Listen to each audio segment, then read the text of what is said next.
14వ అధ్యాయము మాతృదేవితో. చెన్నై శ్రీ రామకృష్ణ మఠ వ్యవస్థాపకులైన స్వామి రామకృష్ణానంద గారు 1911 ఫిబ్రవరి 1వ తేదీ నా తండ్రి అయిన డాక్టర్ పి వెంకటరంగంకు ఒక ఉత్తరం రాశారు.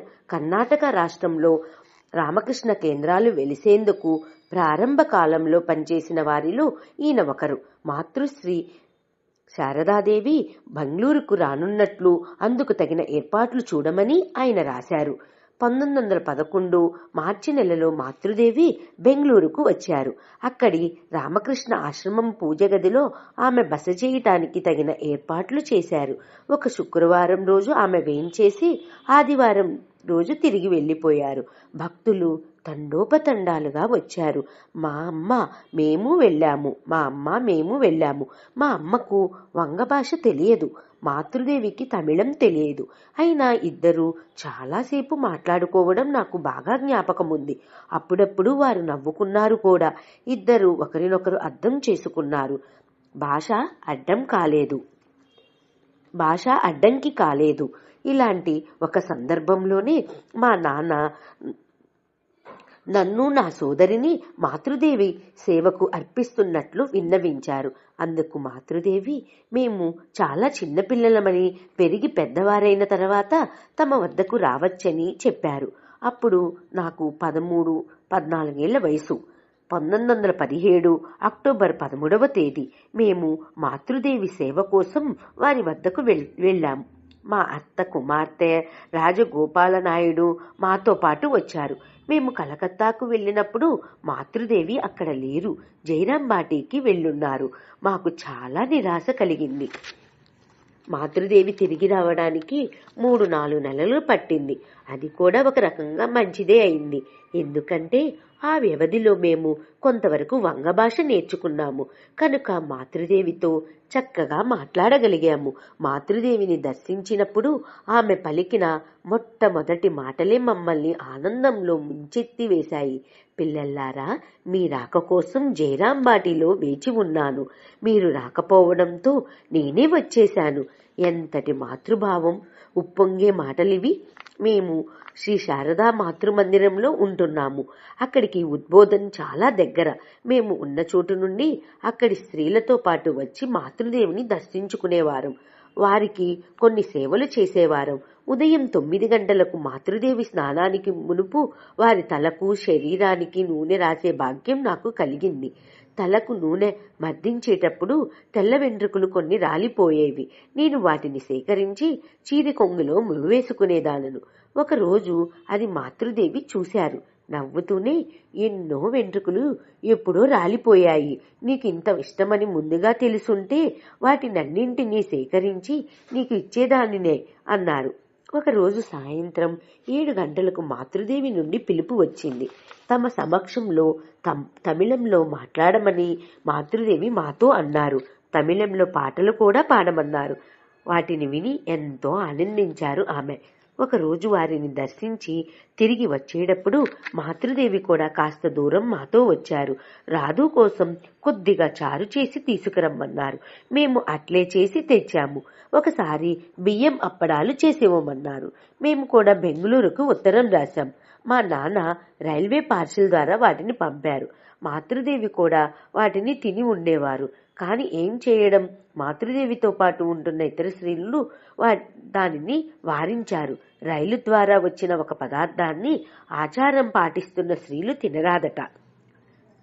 ఒకరోజు సాయంత్రం వెళ్ళాను. నేను కడుపు నొప్పితో అప్పుడప్పుడు బాధపడేదాలను. అందువల్ల మాతృదేవి ఎంతో ఆప్యాయంగా నా ఆరోగ్యం గురించి విచారించారు. ఆ రోజు ఆకాశం మేఘావృతమై ఉంది. అందువలన ఆ రోజు బెంగళూరు వాతావరణంలా ఉందని సూచించిన మాతృదేవి తమకు బెంగళూరు ఎంతగానో నచ్చిందని చెప్పారు. ఆ ప్రాంతపు ప్రజలు సహజంగానే భక్తిభావం కలవారని ప్రశంసించారు. మాతృదేవి కాశీలో ఉంటున్నప్పుడు మమ్మల్ని అక్కడికి తీర్థయాత్రకు తీసుకెళ్లారు. అక్కడ కూడా నాకు కడుపు నొప్పి వచ్చింది. మాతృదేవికి ప్రణమిల్లడానికి వచ్చిన ఒక వ్యక్తితో నా ఆరోగ్యం గురించి అడిగి 3-4 కమలా పళ్ళు నా కోసం పంపించారు. 1918 మార్చి నెలలో మాతృదేవి జయరాంబాటి నుండి వచ్చినప్పుడే నేను నా మంత్రదీక్ష విషయంగా సంప్రదించాను. మర్నాడే మంత్రదీక్ష ఇస్తానని మాతృదేవి అన్నారు. కానీ మరొక స్త్రీ కూడా మంత్రదీక్ష కోసం వేచి ఉండడము, ఆ సమయంలో ఆమె అక్కడ లేకపోవడంతో నేను కూడా ఆమె రాక కోసం వేచి ఉండాల్సి వచ్చింది. ఆమె వచ్చిన తర్వాత ఒక రథయాత్ర రోజున మా ఇద్దరికి మాతృదేవి మంత్రదీక్ష ప్రసాదించారు. మేము ఇంటి నుండి వచ్చి 2 సంవత్సరాలైనాక ఒకరోజు శరత్ మహారాజ్ మమ్మల్ని ఒకసారి ఇంటికి వెళ్లి రమ్మన్నారు. మాకు అంతగా ఇష్టం లేకపోయినా పెద్దవారు చెప్పారని బయలుదేరాము. బయలుదేరేటప్పుడు మాతృదేవికి ప్రణమిల్లాము. మమ్మల్ని ఆశీర్వదించి కలకండ ప్రసాదమిచ్చి గురుదేవుల పూజలో ఉన్న ఒక పుష్పాన్ని కూడా ఇచ్చారు. సుమారు 20 రోజులు బెంగళూరులో గడిపాము. అంతలో మాతృదేవి ఆరోగ్యం బాగా క్షీణించి మంచం పట్టారని కబురొచ్చింది. మేము వెంటనే బయలుదేరాము. మాతృదేవి మంచం పట్టినా ఆమె జ్ఞాపక శక్తి చిక్కు చెదరలేదు. మమ్మల్ని గురించి, మా ఊరి గురించి వివరాలన్నీ అడిగారు. మాతృదేవి ఆరోగ్యం బాగా క్షీణించడంతో సదా వారి దగ్గర ఎవరైనా ఉండవలసి వచ్చింది.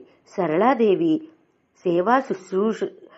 సేవా శుశ్రూషలతో తర్ఫీదు పొందింది. ఆమె మా గదిలోనే ఉండసాగింది.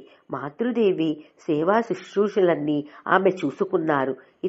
ఇతర స్త్రీలు రాత్రంతా వంతుల ప్రకారం మాతృదేవి పక్కన మేల్కొని చూసుకున్నారు. నా వంతు ఉదయం 2 గంటల నుండి 4 గంటల వరకు. ఎవరు తమ పక్కన మేల్కొని కూర్చుని ఉన్నారని మాతృదేవి అడిగి తెలుసుకునేవారు. తల నుండి పాతాల దాకా మృదువుగా ఒత్తేదాలను. పక్క గదిలో శరత్ మహారాజు పడుకుని ఉండేవారు. మాతృదేవి గదిలో వినవచ్చే చిన్న శబ్దం కూడా ఆయనకి తెలిసిపోయేది. వెంటనే అక్కడి నుండే దాని గురించి అడిగేవారు. అందువల్ల మేము ఎంతో అప్రమత్తంగా మెలిగేవారం. ఒకరోజు రాత్రి వ్యాధి తీవ్రత వలన మాతృదేవి ఏమేమో మాట్లాడసాగారు. బేలూరు మఠం వెళ్ళాలి, బెంగళూరుకు వెళ్ళాలి అనసాగారు. ఆరోగ్యం నయమయ్యాక వెళ్దామని చెప్పి నేను శాంతింపచేశాను. ఆమె పడుకొని ఉన్నప్పుడు దోమతెరలో కూర్చొని నేను సేవ చేసేదానను. కొన్ని సమయాలలో మాతృదేవి నన్ను కూడా తమతోనే పడుకోమనేవారు. ఇది మహద్భాగ్యమనడంలో సందేహం లేదు. అయినా నాకు సంకోచంగా ఉండేది. సరళాదేవి నా గదిలో ఉండడం కూడా నా భాగ్యమనే చెప్పాలి. ఆమె మాతృదేవికి చికిత్స చేయడం వల్ల మాతృదేవి శరీరం నుండి రాలిన చర్మం పొరలు, గోళ్లు, తల వెంట్రుకలు మొదలైనవి సేకరించి పెట్టుకున్నారు. నేను అడిగితే వాటిలో కొన్ని నాకు కూడా ఇచ్చారు. మాతృదేవి ఆరోగ్యం బాగా దెబ్బతిని చివరికి మహాసమాధి పొందారు. అప్పుడు కూడా వెళ్లి చూశాను. వారి దివ్య శరీరం దహనం చేయబడినప్పుడు కూడా చూశాను. చితిలో మేము కూడా కొందరం నెయ్యి పోశాము. నేను కూడా నెయ్యి పోసినప్పుడు అగ్నికీలలు నా చేతికి సోకాయి. మాతృదేవి తుది స్పర్శగా దానిని నేను ఎంచాను.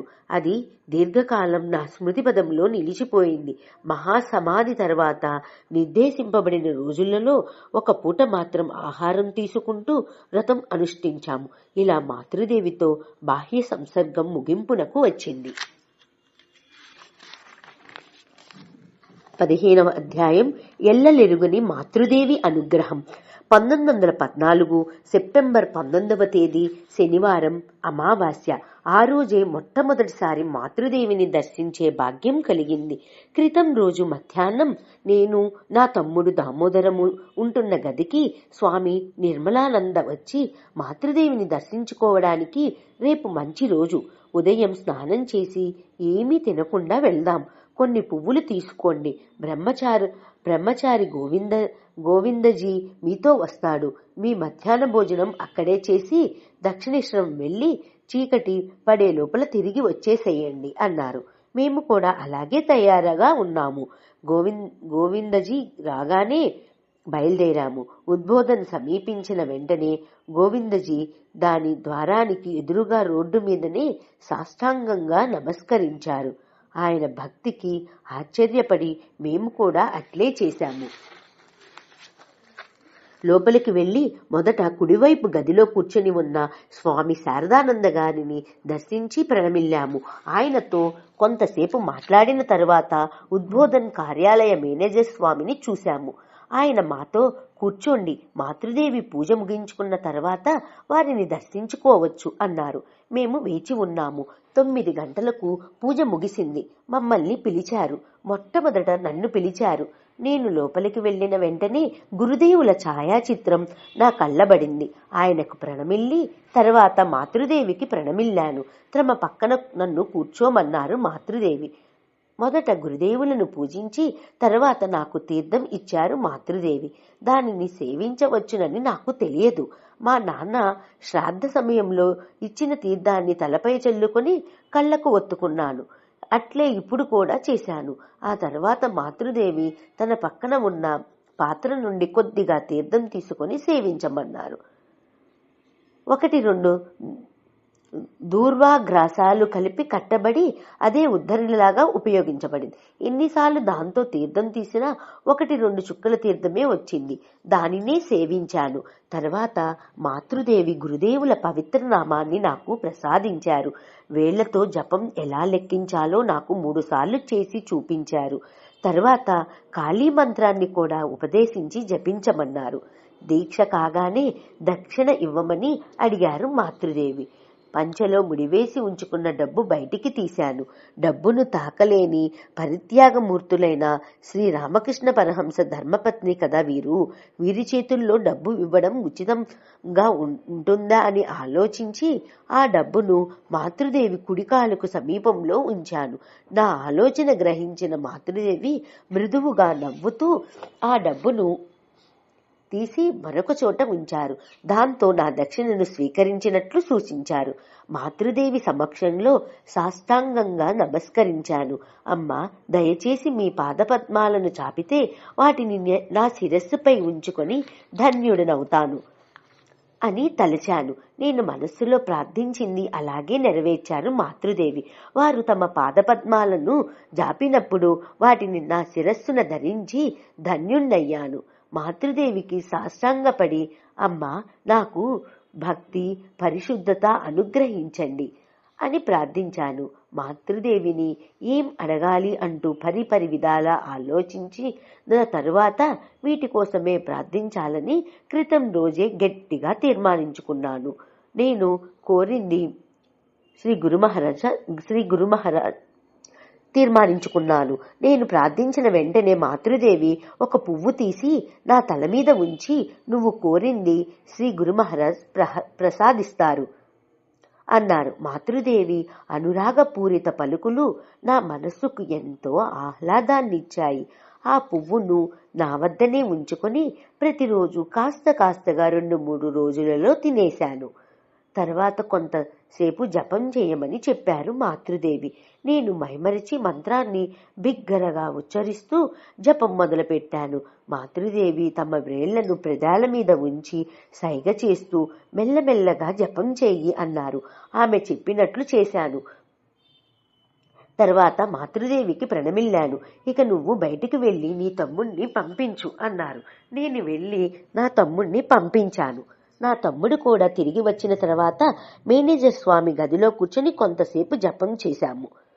తదనంతరం ప్రసాదం తీసుకుని తిరుగుముఖం పట్టాము.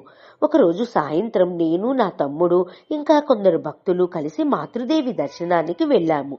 ఆ రోజు మాతృదేవి మాతో మాట్లాడలేదు. నాకు కాస్త బాధ వేసింది. అది అర్థం చేసుకున్న మాతృదేవి నా వైపు కృపాదృక్కులు పరిపారు. ప్రేమగా నవ్వారు. మేము కాశీకి వెళ్లాలనుకున్నాం. బయలుదేరడానికి ముందు రోజు మాతృదేవికి ప్రణమిల్లడానికి వెళ్ళాము. ఆ రోజు మాతృదేవి దాదాపు 15 నిమిషాలు నాతో మాట్లాడారు. నువ్వు ఇంతకు మునుపు కాశీకి వెళ్ళావా? నీతో పాటు ఎవరు వెళ్తున్నారు? ఎన్ని రోజులు ఉంటారు? తిరిగి ఇక్కడికి వస్తావా? లేకపోతే నీ ప్రాంతాలకు వెళ్ళిపోతావా? యాత్రకు అవసరమైన డబ్బు ఉందా? లేకపోతే నేనిస్తాను. సంకోచించకుండా అడుగు. నీకు వీలున్నప్పుడు తిరిగి ఇవ్వవచ్చు. కాశీలో రాఖాల్ ఉన్నాడు. నా కోసం ఒక పని చేస్తావా? నా ఆశీస్సులను అతడికి అందజేయి. నువ్వు ఈ పని చేస్తే నేనెంతో సంతోషిస్తాను. బేలూరు మఠానికి తిరిగి వెళ్ళిన తర్వాత ఆలస్యం చెయ్యకుండా ఇక్కడికి రావాలి అంటూ అనేక విషయాలు చెప్పారు. అంత ఆప్యాయంగా మాతృదేవి మాతో అన్ని విషయాలు మాట్లాడడం మాకు ఎనలేని సంతోషాన్ని కలిగించింది. మాతృదేవి కురిపించిన ఆప్యాయతలో నేను మా అమ్మను కోల్పోయాననే విషయాన్నే మర్చిపోయాను. మాతృదేవి బుగ్గలు కూడా మా అమ్మ బుగ్గలనే జ్ఞాపకం తెచ్చాయి.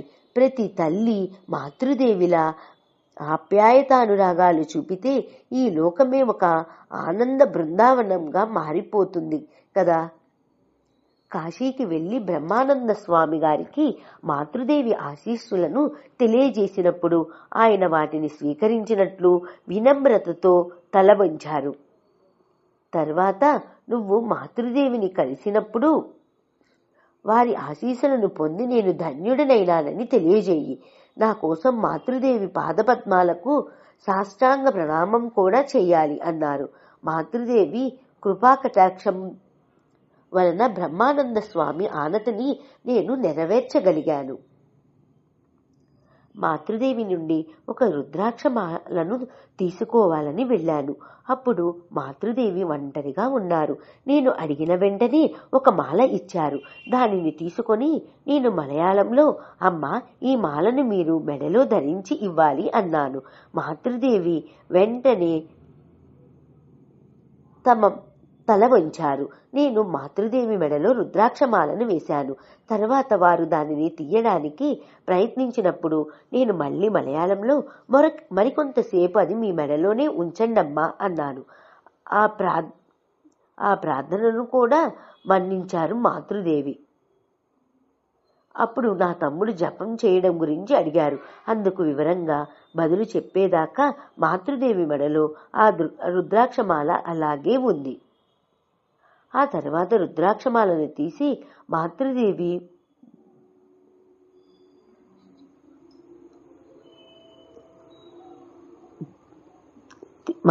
నాకు ఇచ్చారు. అప్పుడు నేను, అమ్మ, తమ పావన హస్తాలతో ఈ రుద్రాక్షమాలను ఉంచుకొని జపం చేయాలి అని ప్రార్థించాను. అట్లే జపం చేసి మాతృదేవి ఆ రుద్రాక్షమాలను నాకిచ్చారు. ఆ మాలను నేను మెడలో వేసుకున్నాను. వెంటనే మాతృదేవి ఆ రుద్రాక్షమాలను తీసి దానితో కొంతసేపు జపం చేయి అన్నారు. నేను గురుదేవుల దివ్య మంత్రాన్ని జపించసాగాను. పెదవులను కూడా కదల్చకుండా మనసులో జపించాను. కానీ 20 సార్లు జపం చేయడానికి ముందే మాతృదేవి, లేదు లేదు, ఈ మంత్రం కాదు, మరొక మంత్రం జపం చేయి అన్నారు. వారు ఈ మాటలను వంగ భాషలో అన్నారు. వారు చెప్పింది నాకు అర్థమైంది అని తెలియజేయడానికి తలూపాను. కానీ శ్రీరామకృష్ణ మంత్రాన్ని జపించసాగాను. ఆ తర్వాత మాతృదేవి వారించలేదు. మాతృదేవి నా జపాన్ని ఆమోదించారని అనుకున్నాను.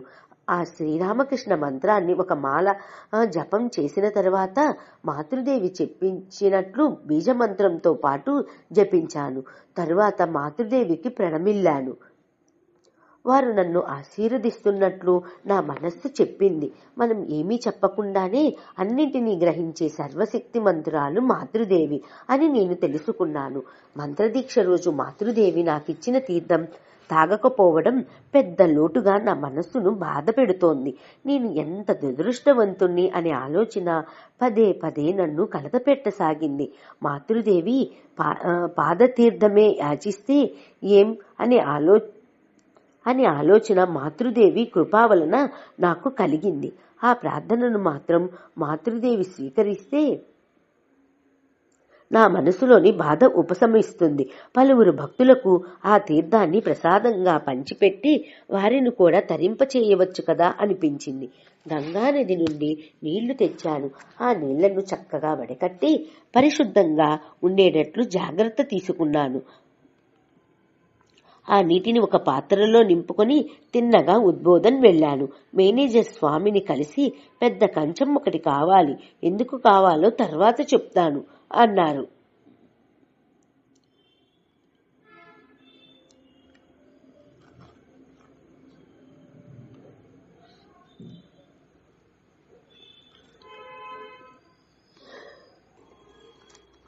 ఆయన కూడా ఆప్యాయతతో అలాంటి ఒక కంచం ఇచ్చారు. దానిని తీసుకుని మాతృదేవి వద్దకు వెళ్ళాను. నా తమ్ముడు మేనేజర్ స్వామి కూడా నాతో పాటు వచ్చారు. మాతృదేవి సమక్షంలోకి వెళ్లి, అమ్మ, నాదొక కోరిక అంటూ దానిని మాతృదేవికి వినిపించమని మేనేజర్ స్వామిని అర్థించాను. ఆయన మాతృదేవితో వంగ భాషలో తర్జుమా చేసి చెప్పడానికి ముందే తమ పాదపద్మాలను ముందుకు చాచారు మాతృదేవి. కంచం ఉంచిన వెంటనే దానిపై తమ పాదాలను ఉంచారు. గంగాజలం తీసుకుని పాదాలకు అభిషేకం చేశాను. అమ్మా, నేను ఇంతకన్నా మరేమీ చెయ్యలేను అనే ఆలోచన నా మనస్సులో చెలరేగుతూనే ఉంది. మాతృదేవి ఆప్యాయంగా నా వైపు తిరిగి చూశారు. కొద్దిగా తీర్థం తమ చేతిలో తీసుకున్నారు. కొంతసేపు జపం చేశారు. ఆ తర్వాత తీర్థాన్ని తమ పాదాల మీదే చల్లుకున్నారు. ఇలా 3 సార్లు చేసిన తరువాత తీర్థం తీసుకోమని నాతో చెప్పారు. ఎన్నలేని భాగ్యవంతుణ్ణి అయినట్లు గ్రహించాను. తర్వాత నేను ఆ కంచం పక్కకు జరిపి ఒక గులాబీ రంగు గుడ్డతో మాతృదేవి పాదాలను తుడిచాను. తర్వాత వారికి ప్రణమిల్లాను. ఆమె ఆశీర్వదిస్తున్నట్లు గ్రహించాను. నేను మాతృదేవి పాదపద్మాలను పూజిస్తున్నప్పుడు మాతృదేవి మేనేజర్ స్వామితో హీనస్వరంతో, ఆహా, ఇతడు ఎంత భక్తిభావంతో ప్రతిదీ చేస్తున్నాడో చూడు అన్నట్లు. తర్వాత నా తమ్ముడు చెప్పాడు, అలా చేయగలిగానంటే అది కూడా మాతృదేవి కృపాకటాక్షం వల్లనే కదా. కొద్దిగా తీర్థం నా తమ్ముడికి ఇచ్చాను. నేను సేవించాను. సాయంత్రం మాతృదేవికి ప్రణమిల్లి మఠానికి తిరిగి వెళ్ళాము. ఆ రోజు నుండి ఈ తీర్థ ప్రసాదాన్ని వేలాది భక్తులకు పంచిపెట్టాను. ఇదంతా మాతృదేవి కృపాకటాక్షమే కదా. కలకత్తా నుండి ఇంటికి తిరిగి వెళ్ళడానికి ఒక రోజుని నిర్ణయించుకొని మాతృదేవి వద్ద సెలవు తీసుకోవడానికి వచ్చాను. నన్ను చూడడానికి మళ్ళీ వస్తావు కదా అని అడిగారు మాతృదేవి. ఈ ప్రశ్నకు నేనేమి బదులు చెప్పాలి? నేను పేదవాడిని. ఇప్పుడు కూడా ఎంతో శ్రమపడే రాగలిగాను. ఇలాంటి సందర్భం మరొకటి మళ్ళీ నాకు కలుగుతుందా? ఈ ఆలోచనలు నా మనస్సులో మెదిలాయి. కొంతసేపటికి తరువాత చేతులు జోడించి మాతృదేవితో నేను వస్తాను అన్నాను. నా ఆలోచనలను పసిగట్టిన మాతృదేవి నా బదులుతో తృప్తిపడ్డారని అనిపించింది. మర్నాడు మామయ్య ఒకరి ఇంటికి ఆహ్వానితులమై వెళ్ళాము. ఆయన గురుదేవులను దర్శించే భాగ్యం పొందారు. బయలుదేరడానికి ఇంకా 3 గంటలున్నందువల్ల మళ్ళీ మాతృదేవిని దర్శించుకున్నాము. ఆమె ఎంతో సంతోషించారు. మళ్ళీ వస్తావా అని అప్పుడు వారు నన్ను అడగలేదు.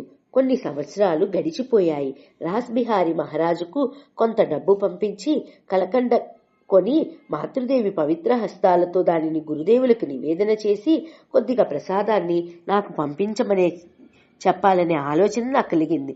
కానీ జీతం తీసుకునేటప్పుడు ఈ విషయం నాకు జ్ఞాపకం లేదు.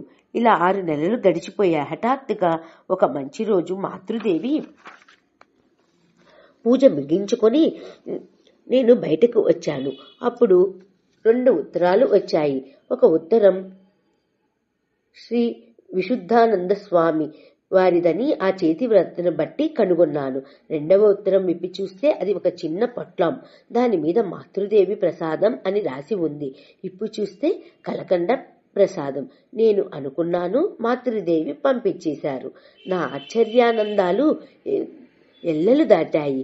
భక్తుల నిజమైన కోరికలను మాతృదేవి గ్రహిస్తారు, వాటిని నెరవేరుస్తారు అనడానికి ఈ సంఘటన ఒక ఉదాహరణ.